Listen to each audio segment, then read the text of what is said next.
controlled by a powerful dynasty known as the Snake Kings. And Richard is about to show me the evidence. Whoa! Are you kidding me? Look at this.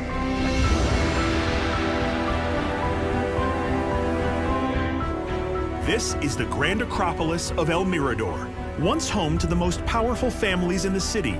The entire plaster-covered plaza collected and channeled water for the city's residents. Along the walls are two 26-foot panels covered in pristine Maya sculptures. And what's exciting for us is it has the entire cosmology of the Maya here. For example, if you look up here, the great rain god Chak. The rain god. And the rain god, the feathered serpent. Here's the feathers right here. And then you have this old god, the great creator god Itzamna. Their entire deity system is here. It is so well preserved. This is a stunning revelation. The mythology of the Maya was thought to have been conceived during the Classic period, or even partially invented by later Spanish priests. Yet here it is, carved in plaster 1,000 years earlier. And at the base of the frieze, another shocking discovery.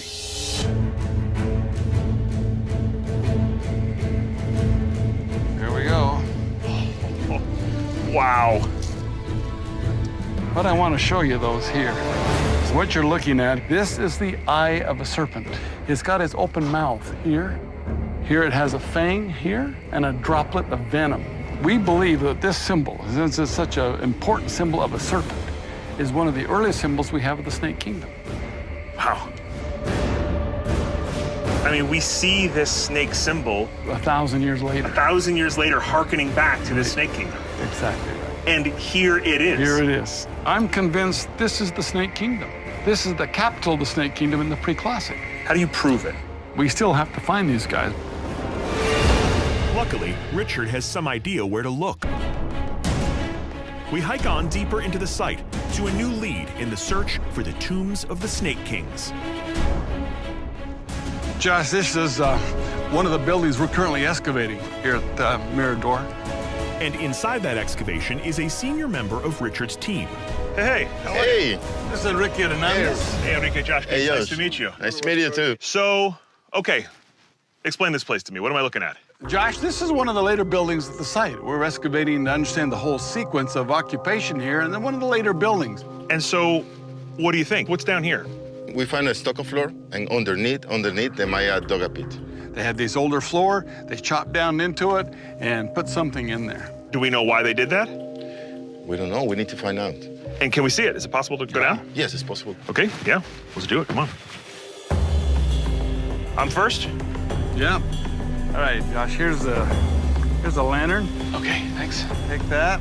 Okay, I am going in. Enrique and his group have excavated most of this small room, leaving just enough space for Richard and I to squeeze in. And I do mean just enough space. Okay, walk me through what we're seeing here before it collapses and kills me. This is the floor, right down here on the bottom. And then, you can see that rock. It just goes right down into a big pit. And so the question is, what's under this? What's under this? This may be a garbage pit, maybe it was a latrine, or maybe it was a burial. We don't know. That's like the two opposite ends of the spectrum. It's either untold riches or a pile of But how do you know in this business? You never know. That's right. Okay, so how do we proceed here? All right, we're gonna take the excavation a little wider to reveal the full dimensions of the pit. We're gonna take it a little higher so it's easier to move around in here and have a little more protection. Got it. Because this can be a little risky, Josh. It's A little risky? a little risky here, yeah.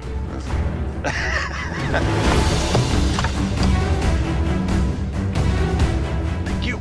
We form a bucket brigade and begin removing dirt and debris from the chamber. As the sun beats down, the room slowly widens. After 4 hours of excavation, we finally clear the floor. It's time to see if one of the elusive Snake Kings is hiding underneath it. All right, let's take a look, Josh. All cleaned up. It's all cleaned up. You can see the full size of the pit that they put in here. They Yeah. chopped right through that floor. The big capstones across the top. Inside the pit, ancient capstones are protecting a cavity that could contain a precious burial. They must be removed carefully, because if they fall, they could utterly destroy whatever is underneath. Here, Josh. I got it. Removing the first block leaves no doubt. There is a hidden chamber beneath this floor. So what's the next one out? Well, it'd be this one right here. There you go. You got it. The blocks are heavy, and there's almost no room to move in here. Okay. In short, this is a high-stakes game of Jenga. Now, these lateral blocks are what are sustaining these big, huge blocks on the side. 1, 2, 3. Oh, boy. But as we pull up the last block, the stone cracks into 2 sections. Oh, It's boy. cracking in 2. Holy cow. Almost. It's slipping, hang on. Oh, my gosh. That was way too close. Well, Josh, the first time somebody's ever seen this since the day it was put in there. Oh, my God. The chamber is finally open. Now, for the first time in thousands of years, we're going to glimpse its contents. The only question is, what or who is inside? Josh, there's bone in there. We're looking at a burial. That is astounding. There's a pot right there upside down. So you think this is a burial? It's a burial. No doubt about it. This is a burial. Could this be a royal burial? Could this be one of the kings? That could be one of our snake kings. Unbelievable.